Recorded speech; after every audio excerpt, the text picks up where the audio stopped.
Che Guevara tuvo una infancia de desorden en su casa, su familia, un padre que era playboy, que tampoco trabajaba, que despilfarraba un dinero que tenían porque venía de una familia muy acomodada de la Argentina. De alguna manera, él heredó un desorden, no tenía imagen paterna, no tenía sentido de una visión de alguien que le marcara autoridad, que le marcara pautas, y él en Fidel Castro encuentra eso. Encuentra un líder, una suerte de imagen paternal, un sustituto de lo que él careció. Y entonces él hacia Fidel tenía admiración y subordinación, le era leal. Y Fidel Castro al mismo tiempo, en su guerrilla, contaba con campesinos casi analfabetos, de muy poca preparación. Y el Che Guevara, mal o bien, era médico, era aristócrata, era un hombre culto.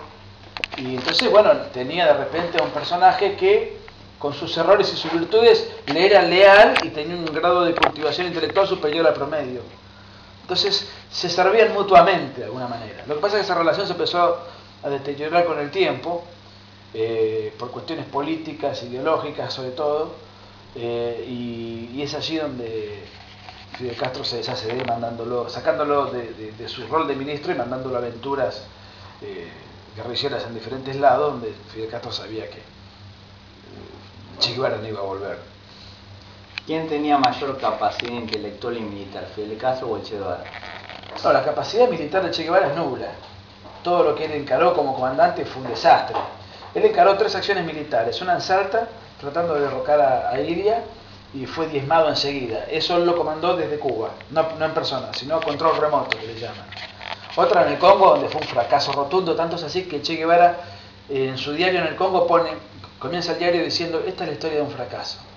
Y después en Bolivia no hace falta más que ver cómo le fue. Ahí fue donde murió y su expedición quedó totalmente desarticulada. Fidel Castro, yo más que capacidad militar, yo creo que Fidel Castro tiene, si es que vive, capacidad política. Un gran político desde el punto de vista maquiavélico, en el sentido del político inescrupuloso, en ese sentido muy talentoso para llegar al poder y para conservarlo y consolidarlo. Fidel, en cambio, Che Guevara era más que nada un hombre intransigente, una especie de un personaje, un extremista que no tenía en lo que se conoce en la política actual la cintura política. Él decía barbaridades en cualquier ambiente, en cualquier circunstancia. En cambio, Fidel Castro era un gran adulador, un demagogo. Fidel Castro de hecho era actor, trabajó como extra en 2 películas, después se lanzó a la política. Y bueno, creo que cambió de escenario. Sí, siempre sigue siendo un actor, pero muy habilidoso. ¿Qué te parece que hubiese ocurrido si no hubiese pasado lo del Che Guevara en Bolivia? Si no lo hubiese matado. Y yo eso no lo puedo saber. Había 2 o 3 alternativas. Una era conservarlo preso en Bolivia, porque en definitiva era un agente extranjero que fue a hacer un golpe de Estado a Bolivia contra un gobierno democrático elegido por los bolivianos.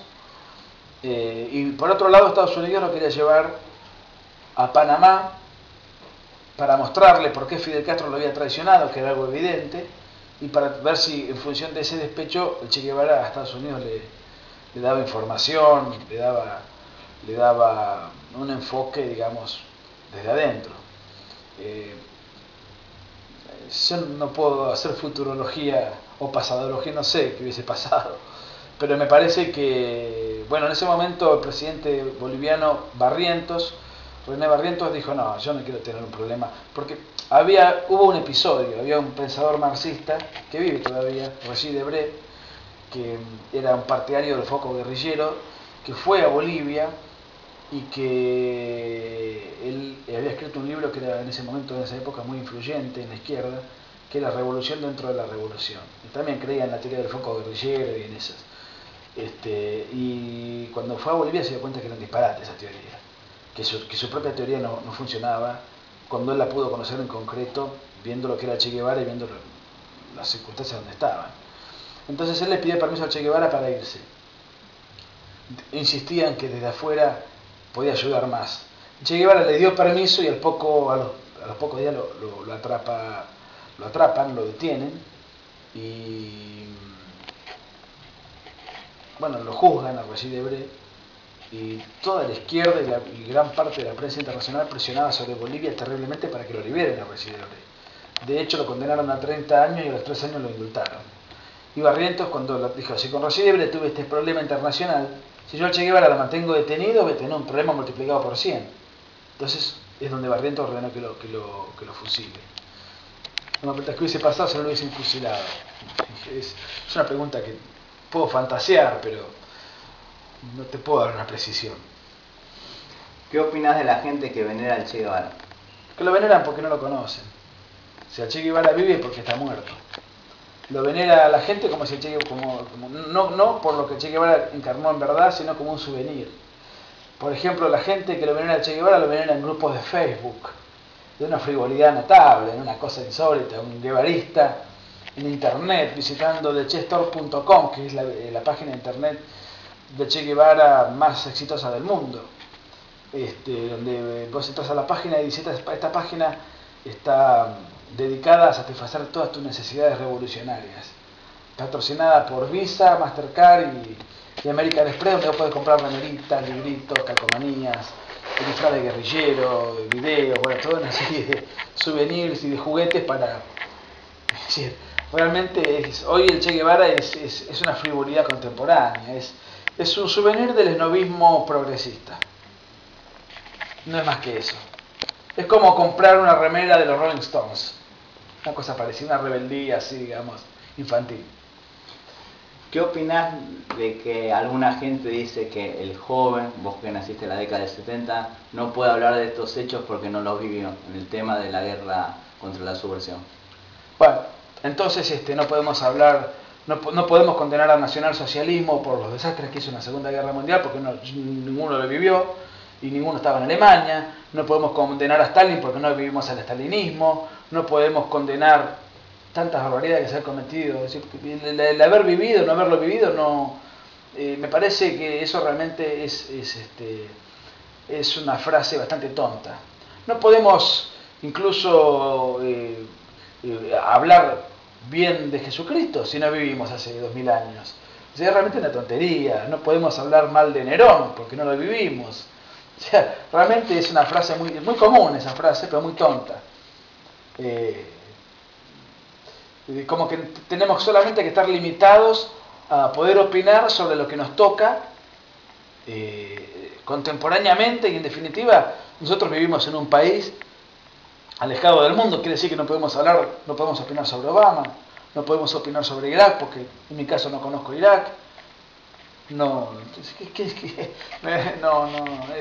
Es una limitación. Eso generalmente lo suelen argumentar cuando en una polémica vos estás ganando la polémica y te lo suelen tirar como latiguillo para contrarrestar tus argumentos. ¿Hubo excesos en la lucha contra la subversión? ¿En Argentina? Sí. Por supuesto. Sin duda hubo excesos. Hubo errores y horrores. Lo que a mí me parece mal, injusto, son varias cosas. Primero, que los excesos en la lucha contra la subversión, todo se reduzca al periodo del proceso militar. Cuando los excesos empezaron mucho antes, entonces, si vamos a cuestionar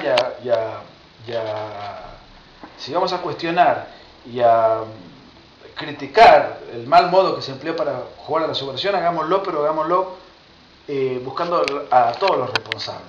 A los responsables políticos, a los responsables militares, a los responsables o a los irresponsables como Cámpora, que derogaron toda posibilidad para que el Estado pueda actuar dentro de la ley, dentro de la institucionalidad, a los irresponsables como Perón, que fogoneó a los montoneros y los alentó para matar gente. De hecho, cuando mataron a Aramburu, Perón dijo, encomio todo lo actuado. Y cuando mataron a Rucci, ahí sí los atacó, pero porque ese crimen no le era funcional a sus planes. A cuestionar a Isabelita, porque en definitiva tampoco se apoyó dentro de la ley, sino con la AAA y con un montón de... O sea, hubo un montón de antecedentes. A mí lo que me parece injusto es contar toda la historia a partir del 24 de marzo.